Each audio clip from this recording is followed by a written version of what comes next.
The morning sun cast long shadows across Fort Bragg as Staff Sergeant Maya Rodriguez stepped out of her silver Honda in the visitor parking lot. She placed one hand on her rounded belly and took a deep breath. 6 months pregnant. She could hardly believe it herself. But here she was, reporting back to the base where she had spent the last 8 years of her military career. Maya had been granted light duty for her remaining time before maternity leave. She was not here to run drills or lead missions anymore. She was here to help with administrative tasks, to train younger soldiers in classroom settings, and to pass on her knowledge before she stepped away to bring her daughter into the world. Her daughter. The thought made her smile even as she walked toward the main building. She wore her uniform with pride, though it had been specially adjusted to accommodate her growing belly. Her boots were polished to perfection. Her hair was pulled back in the regulation bun.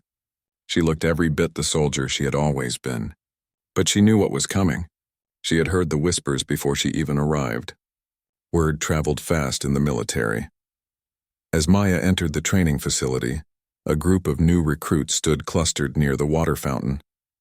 They were young, fresh-faced, probably no more than 19 or 20 years old. They wore the nervous energy of people who had not yet seen real combat, who did not yet understand what it meant to serve. One of them, a tall blonde woman with sharp eyes, nudged her companion and pointed at Maya. They did not even bother to lower their voices. "Is that her?" the blonde asked. "Yeah, that's Staff Sergeant Rodriguez," another recruit replied. This one was a young man with a crew cut and a smirk that made Maya's jaw tighten.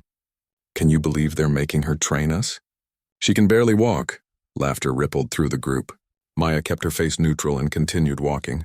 She had been a soldier long enough to know that respect was not always given freely. Sometimes it had to be earned over and over again, and sometimes people simply refused to give it no matter what you did. She made her way to the administrative office where she was supposed to check in.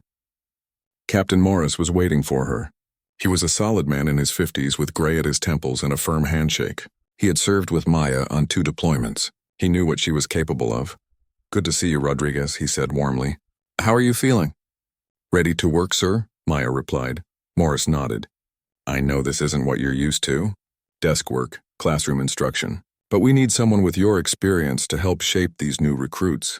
They've got the physical training down, but they need to understand strategy, discipline, and mental toughness. That's where you come in." Maya appreciated his confidence in her, but she could also see the concern in his eyes. He knew as well as she did that a pregnant woman in uniform was going to face scrutiny. It did not matter that she had more combat experience than half the officers on the base. It did not matter that she had earned 2 commendations for bravery. All some people would see was the belly. "I understand, sir," Maya said. "I'll do my best." "I know you will," Morris said. "Your first session is at 0900 in Building C. It's a class on tactical decision-making. 30 recruits. They're green, but they're eager. Well, most of them." Maya left the office and made her way across the base. The spring air was crisp and clean. She could hear the sound of boots hitting pavement as a formation of soldiers jogged past. She used to lead those runs. She used to be the one setting the pace, pushing everyone to keep up. Now she was the one being pushed aside. When she arrived at Building C, the recruits were already seated. 30 pairs of eyes turned to look at her as she entered. Some showed curiosity. Some showed respect. But more than a few showed doubt. Maya set her materials down on the desk at the front of the room and turned to face them. "Good morning," she said. Her voice was firm and clear. "I'm Staff Sergeant Rodriguez. I'll be your instructor for tactical decision-making over the next 4 weeks. I expect your full attention, your respect, and your willingness to learn. In return, I will give you the knowledge and skills that will keep you alive in the field." She paused and scanned the room. Most of the recruits sat up a little straighter, but in the back row, she saw the same blonde woman from earlier whispering to the young man beside her. They were both grinning. Maya continued with the lesson. She spoke about reading terrain, about understanding enemy movements, about making split-second decisions under pressure. She used real examples from her own deployments. She described a mission in Afghanistan where her unit had been ambushed, and she had to lead her team to safety through hostile territory. She talked about the importance of staying calm, of trusting your training, of never giving up. For the most part, the recruits listened. But every so often, Maya caught sight of the blonde woman rolling her eyes or the young man stifling a laugh. It was subtle enough that she could not call them out without seeming oversensitive, But it was there. The disrespect. The mockery. After the class ended, Maya gathered her materials and headed for the door. As she passed the back row, she heard the blonde woman mutter just loud enough for her to hear. I bet she made all that up.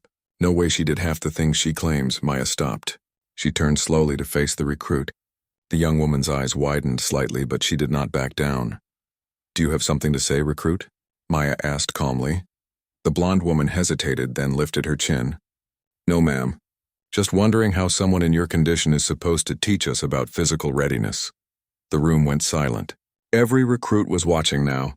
This was a challenge, a direct challenge to her authority. Maya could have written the woman up. She could have reported the disrespect to Captain Morris, but she knew that would only make things worse. These recruits did not need to see her run to a superior officer. They needed to see her stand her ground. Physical readiness is important, Maya said quietly, but so is mental toughness, so is experience, so is the ability to perform under pressure. I have all three, do you? The blonde woman did not answer, but the smirk did not leave her face either. Maya walked out of the classroom with her head held high. But inside she felt the familiar burn of frustration. She had fought so hard to earn her place in the military. She had worked twice as hard as her male counterparts. She had proven herself again and again. And now, because she was pregnant, she had to do it all over again. But Maya Rodriguez was not the kind of woman who backed down from a challenge. If these recruits wanted to see what she was made of, she would show them, one way or another. Over the next 2 weeks, the disrespect did not fade. If anything, it grew worse. The blonde recruit's name was Vanessa Klein, and she seemed determined to undermine Maya at every opportunity. She whispered during lessons. She questioned Maya's examples. She made snide comments about pregnancy and weakness that were always just quiet enough to maintain plausible deniability. But Vanessa was not alone. A small group of recruits had formed around her. They fed off her attitude. They laughed at her jokes. And they looked at Maya with barely concealed contempt. Maya tried to ignore it. She focused on the recruits who actually wanted to learn. There were plenty of them. Young men and women who listened intently, who asked thoughtful questions, who thanked her after class. Those were the ones she was here for, but the whispers still stung. Especially because they echoed doubts that Maya sometimes felt herself. Was she still a real soldier? Could she still perform at the level she once had? Would she ever get back to who she was before? She pushed those thoughts away. She had to. Doubt was a poison in the military. It crept in slowly and destroyed you from the inside. One afternoon, after a particularly difficult class where Vanessa had openly questioned one of Maya's tactical decisions, Maya found herself sitting alone in the break room. She was exhausted. Her back ached. Her feet were swollen. She wanted nothing more than to go home and rest. But then she thought about her daughter, the little girl growing inside her. She thought about the world she would bring her into. She thought about the lessons she would teach her.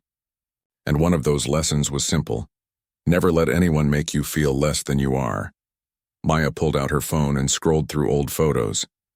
There she was in full combat gear in Afghanistan, standing with her unit after a successful mission.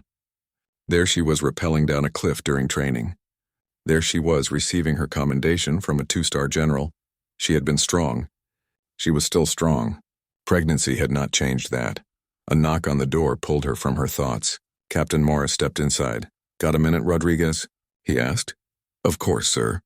Morris sat down across from her. He looked tired. "I've been hearing things about some of the recruits giving you a hard time." Maya stiffened. "Nothing I can't handle, sir." "I'm sure you can handle it," Morris said. "But you don't have to. I can reassign you to a different group. Or I can have a word with Klein and her friends." "No," Maya said firmly. "That would only make it worse. They already think I'm weak. If I go running to you for help, it'll confirm everything they believe." Morris sighed. "You're not weak, Maya. You're 6 months pregnant and still showing up every day to do your job. That takes more strength than most people have." "Tell that to the recruits," Maya said bitterly. Morris was quiet for a moment. Then he leaned forward. "You know what your problem is? You care too much what they think. You've already proven yourself. You don't owe them anything." "I owe them the truth," Maya said. I owe them the knowledge that being a soldier isn't just about how fast you can run or how much you can lift. It's about resilience. It's about heart. And if I walk away now, they'll never learn that. Morris smiled. That's why you're one of the best, Rodriguez. Stubborn as hell. Thank you, sir, Maya said, allowing herself a small smile. But the situation came to a head 3 days later. It was a Friday afternoon, and the recruits were gathered outside for a demonstration on field navigation. Maya was explaining how to use a compass and map in unfamiliar terrain when Vanessa raised her hand. Yes, Klein? Maya said. I just have a question, ma'am, Vanessa said with false politeness. How are we supposed to take advice on field navigation from someone who probably can't even make it a mile without stopping to rest? A few recruits gasped. Others looked down at their feet. Vanessa's friends snickered. Maya felt her pulse quicken. This was it. The moment she had been dreading and anticipating in equal measure. She could reprimand Vanessa. She could end this right now with her authority as a staff sergeant. But that would not change anything. Vanessa and her friends would still see her as weak. They would still doubt her. No, if Maya was going to end this, she had to do it on their terms. You think I can't make it a mile, Klein? Maya asked quietly. Vanessa shrugged. I mean, no offense, ma'am, but you're pregnant. You're not exactly in fighting shape. Maya nodded slowly. She looked around at the other recruits. They were all watching her, waiting to see what she would do. Let me ask you something, Maya said. How many of you completed the 2-mile run during your physical assessment last week? Most of the hands went up. And what was the fastest time? Maya asked. A young man near the front spoke up. 14 minutes, 30 seconds, ma'am. That was Klein. Maya nodded. Vanessa was fast. That made sense. She was young, fit, and clearly athletic. 14:30, Maya repeated. That's a good time, Klein. Thank you, ma'am, Vanessa said, her voice dripping with smugness. Maya took a breath. What she was about to do was risky. It was probably foolish. If she failed, she would lose whatever respect she had left. But if she succeeded... Here's what I propose, Maya said. Tomorrow morning, 0600, the track. You and me, 2 miles. If I can't keep up with you, I'll request a transfer and you'll never have to see me again. But if I finish, you and your friends will show me the respect that my rank and my service have earned. Deal, the recruits erupted in whispers. Vanessa's eyes widened. She had clearly not expected this. Ma'am, you don't have to. One of the other recruits started. I'm not talking to you, Maya said, her eyes locked on Vanessa. I'm talking to Klein. So what do you say, recruit? Do you accept? Vanessa looked around at her friends. They were all watching her now. She had backed herself into a corner. If she refused, she would look like a coward. If she accepted, she would be racing a pregnant woman, and no matter what happened, people would talk. But her pride won out. Yes, ma'am, Vanessa said. I accept, Maya nodded. Good, 0600, don't be late. She dismissed the class and walked away, her heart pounding. What had she just done? She was 6 months pregnant. She had not run 2 miles in months. Her doctor had cleared her for light exercise, but a race against one of the fastest recruits on the base? But it was too late to back out now. The challenge had been issued, and Maya Rodriguez did not back down from challenges. That night she lay in bed with her hand on her belly.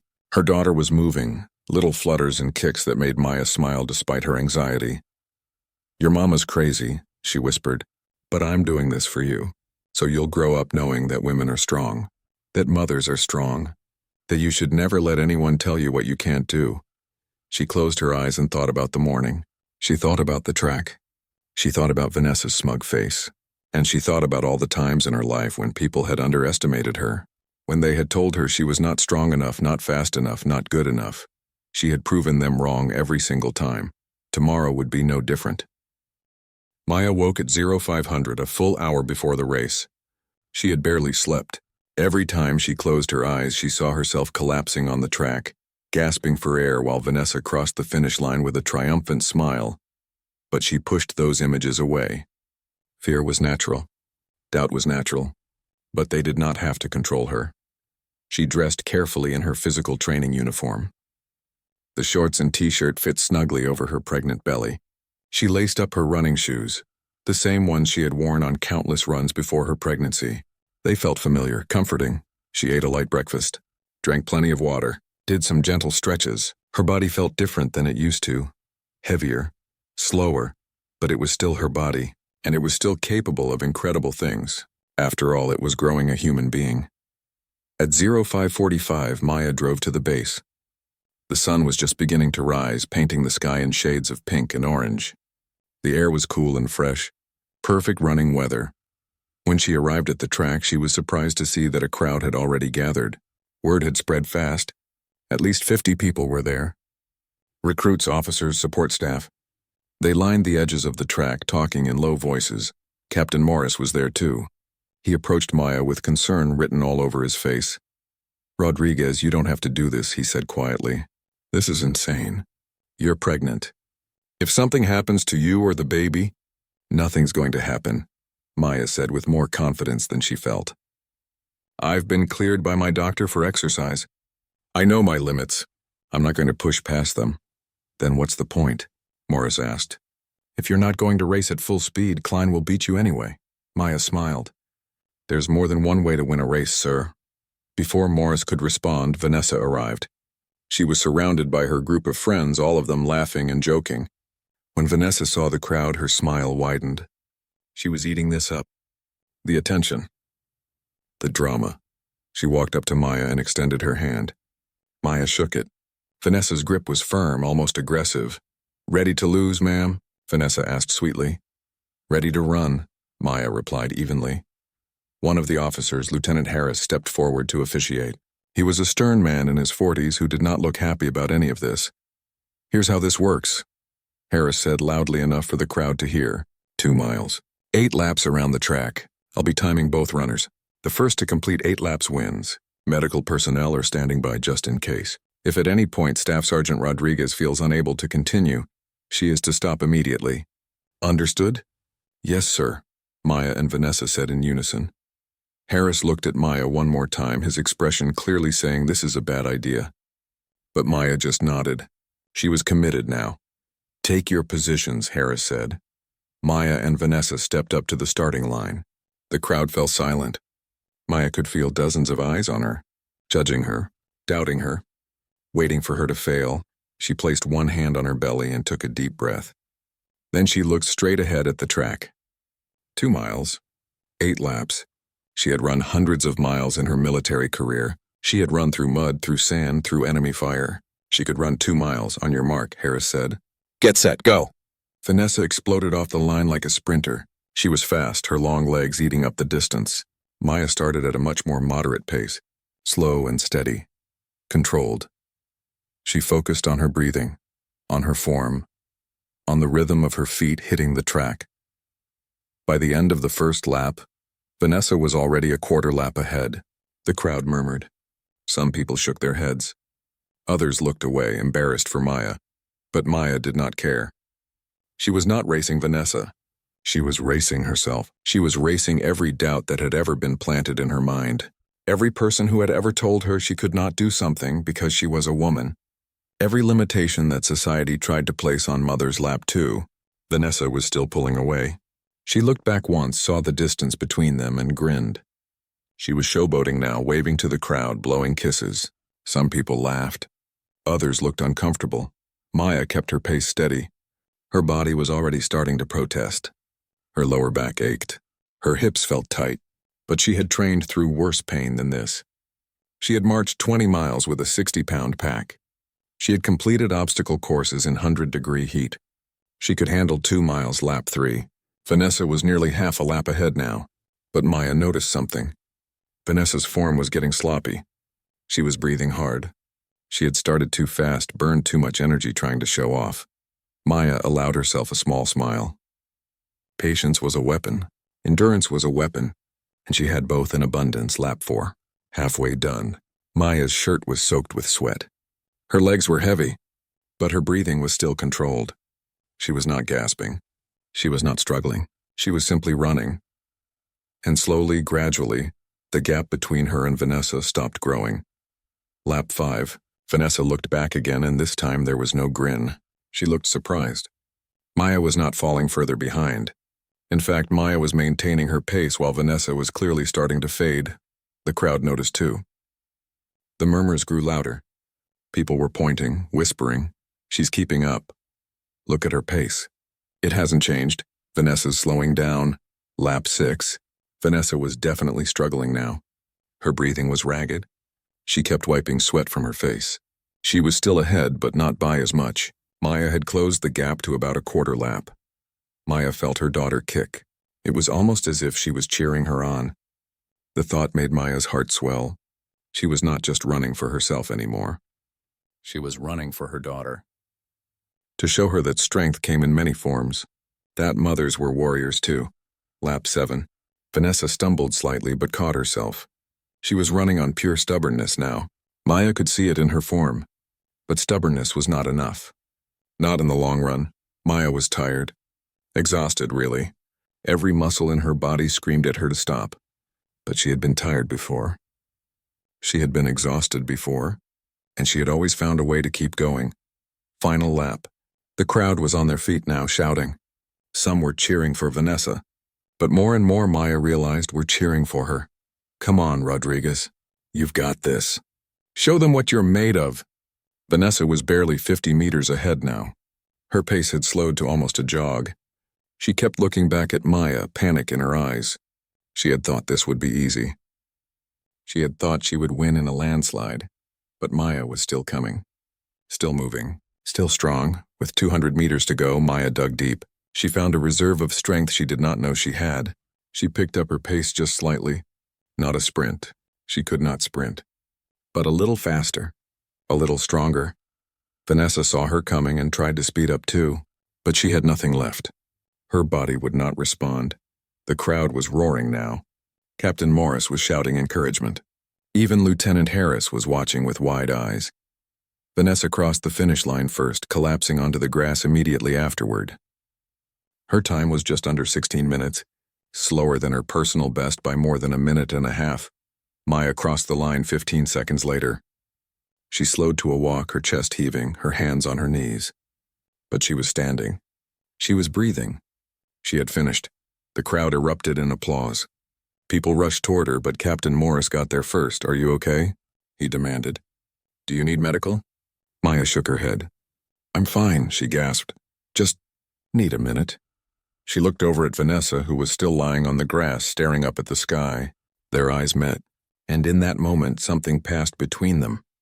Understanding, maybe, or respect, or simply the acknowledgement that they had both pushed themselves to their limits. Maya walked slowly over to where Vanessa lay. She extended her hand. Vanessa stared at it for a long moment. Then slowly she took it. Maya helped her to her feet. You won, Maya said quietly. Vanessa shook her head.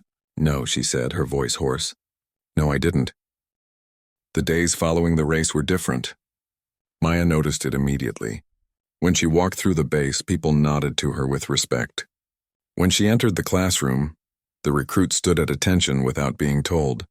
And Vanessa Klein, along with her group of friends, sat in the front row and listened to every word Maya said. The mockery had stopped. The whispers had faded. In their place was something Maya had not expected. Admiration. But the story did not end there. 3 days after the race, Captain Morris called Maya into his office. When she arrived, she found him sitting with Colonel Sarah Grant, the base commander. Colonel Grant was a legend. She had served for 30 years, commanded multiple operations, and was one of the highest-ranking women in the military. Staff Sergeant Rodriguez, Colonel Grant said, standing to shake Maya's hand. I've been hearing a lot about you. Ma'am, Maya said, suddenly nervous. Sit down, Grant said, gesturing to a chair. I want to talk to you about what happened on that track. Maya sat, her mind racing. Was she in trouble? Had she violated some regulation by participating in the race while pregnant? But Colonel Grant was smiling. What you did took courage, she said. But more importantly, it sent a message that this military needs to hear. Ma'am, Maya said, confused. Grant leaned forward. Do you know how many female soldiers are pushed out of the military when they get pregnant? How many are passed over for promotions, reassigned to dead-end positions, or made to feel like they're no longer valuable? Maya nodded slowly. She knew. She had seen it happen to friends. She had worried it would happen to her. Too many, Grant continued. And it's not just wrong. It's a waste of talent, experience, and leadership. The military can't afford to lose good soldiers just because they're starting families. She pulled out a folder and slid it across the desk to Maya. I'm creating a new program. It's called the Resilience Initiative. The goal is to support soldiers during major life transitions, pregnancy, family emergencies, recovery from injury, and to make sure they can continue to serve at the highest levels. Maya opened the folder. Inside were proposals, statistics, and a mission statement that made her heart skip a beat. I want you to help lead it, Grant said. After your maternity leave, of course. You'll work with me and a team of advisors to develop training programs, mentorship opportunities, and policy recommendations. We're going to change the culture of this military, Rodriguez, and I need people like you to do it. Maya stared at the papers in front of her, unable to speak. This was more than she had ever hoped for. This was a chance to make a real difference, not just for herself, but for every female soldier who came after her. I don't know what to say, ma'am, Maya finally managed. Say yes, Grant said with a smile. Yes, Maya said immediately. Absolutely yes, Grant stood and extended her hand again. Welcome to the team, Staff Sergeant. I think you're going to do great things. After the meeting, Maya walked out of the office in a daze. Captain Morris was waiting outside. Congratulations, he said warmly. You deserve this. I can't believe it, Maya said. I thought I was just trying to earn some respect from a few stubborn recruits. I didn't think you inspired people, Morris interrupted. That's what leaders do. They inspire people to be better, to think differently, to push past their limitations. You did that on the track. And now you're going to do it for the whole military. Maya felt tears prick her eyes. She quickly blinked them away. Thank you, sir. For everything. Don't thank me, Morris said. You did this yourself. That afternoon, Maya taught her final class before taking leave for a scheduled doctor's appointment. The recruits were more attentive than ever. When the class ended, Vanessa Klein approached her. Ma'am, can I talk to you for a minute? Vanessa asked. Of course, Maya said. Vanessa looked uncomfortable. I wanted to apologize. For everything. The things I said, the way I acted. It was disrespectful and wrong. Maya studied the young woman in front of her. Vanessa looked genuinely remorseful. Why did you do it? Maya asked. Why did you have such a problem with me? Vanessa was quiet for a moment. My mom was in the military, she finally said. She got pregnant with me and they pushed her out. She wanted to stay to keep serving, but they made it impossible. She ended up leaving and she always regretted it. I think I blamed her for that. And when I saw you pregnant and still serving, I guess I took out my anger on you. It was stupid. Maya's expression softened. Your mother made a sacrifice. That doesn't make her weak. It makes her strong. I know that now, Vanessa said. Watching you on that track, I realized that being a mother and being a soldier aren't opposites. They're both about fighting for something bigger than yourself. Maya smiled. You're going to be a good soldier, Klein. You've got heart. You've got speed. And now you're learning humility. That's a powerful combination. Vanessa straightened. Thank you, ma'am. And congratulations. On the baby and on the new position. Everyone's talking about it. We're all really proud. After Vanessa left, Maya packed up her things and headed to her car. The sun was setting, casting golden light across the base. She paused for a moment and looked around. This place had been her home for 8 years. It had challenged her, shaped her, and sometimes broken her. But it had also made her who she was, and now she was going to help change it. For the better. 3 months later, Maya gave birth to a healthy baby girl. She named her Sophia Grace Rodriguez. Sophia for strength, Grace for the compassion she hoped her daughter would always carry. During her maternity leave, Maya spent her days caring for Sophia and her evenings working on the Resilience Initiative. She drafted training modules. She interviewed soldiers about their experiences. She collaborated with Colonel Grant on policy proposals. When Sophia was 4 months old, Maya returned to duty. She had a new office, a new title, and a new mission. She was now the director of the Resilience Initiative, working directly under Colonel Grant. The program grew quickly. Within a year, it had been implemented at 5 military bases across the country. Female soldiers who had been considering leaving the military decided to stay. Pregnant soldiers were given support instead of skepticism. And slowly the culture began to shift. Maya became a sought-after speaker. She traveled to bases around the world, telling her story and advocating for change.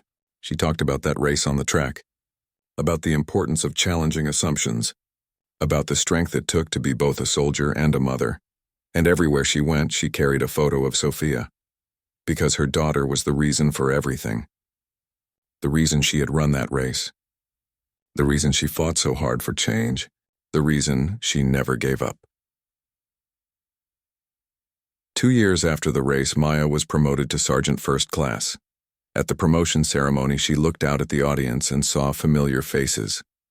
Captain Morris beaming with pride, Colonel Grant nodding in approval, and in the front row in full uniform was Vanessa Klein, who had just completed her first deployment and was one of the top soldiers in her unit. Their eyes met, and Vanessa smiled. Maya smiled back. It was a moment of shared understanding. They had both grown. They had both changed. And they had both learned that strength came in many forms. After the ceremony, a young female soldier approached Maya. She was visibly pregnant, probably about 5 months along. "Ma'am, I just wanted to thank you," the soldier said nervously. "I found out I was pregnant 2 months ago and I was terrified. I thought my career was over. But then I heard about the Resilience Initiative and I learned about what you did, and I realized I could do both. I could be a mother and a soldier. Because of you." Maya felt her throat tighten with emotion. "You can," she said firmly. "And you will. It won't always be easy, but nothing worth doing ever is." The young soldier nodded, tears in her eyes. "Thank you, ma'am. You're an inspiration." As the soldier walked away, Maya thought about that morning on the track, about the fear she had felt, about the doubt, about the moment when she had made the choice to stop proving herself to others and start proving something to herself. That race had been about more than beating Vanessa. It had been about refusing to accept the limitations that others placed on her. It had been about redefining what strength looked like. And it had been about showing her daughter, even before she was born, that women could be anything they wanted to be. Maya looked down at the new stripes on her uniform. She thought about the Resilience Initiative and all the lives it had touched. She thought about Sophia, who was at home with her husband, probably taking her afternoon nap. And she thought about all the female soldiers who would come after her. The ones who would serve while pregnant, the ones who would balance motherhood and military service, the ones who would face doubt and mockery and prove everyone wrong. She had run that race for them. And she would keep fighting for them. Every single day, because that was what soldiers did. They fought for something bigger than themselves. They pushed past pain and doubt and fear. They never gave up. And Maya Rodriguez, soldier and mother, was living proof that you could do both. That you could be strong and soft. That you could carry a weapon and carry a child. That you could run a race while 6 months pregnant and win, even if you came in second. Because sometimes winning was not about crossing the finish line first. Sometimes it was about refusing to stop. About proving that you belonged. About changing hearts and minds and making the world a little bit better for the next generation. Maya had done that. And she was just getting started. As she walked out of the ceremony and into the bright afternoon sun, she felt a sense of peace wash over her. She had found her purpose. She had found her strength. And she had found her voice. And she would use that voice to make sure that no female soldier ever felt the way she had felt on that first day at Fort Bragg, when the recruits had mocked her and doubted her and dismissed her because she was Staff Sergeant Maya Rodriguez. She was a soldier. She was a mother. She was a leader, and she was unstoppable.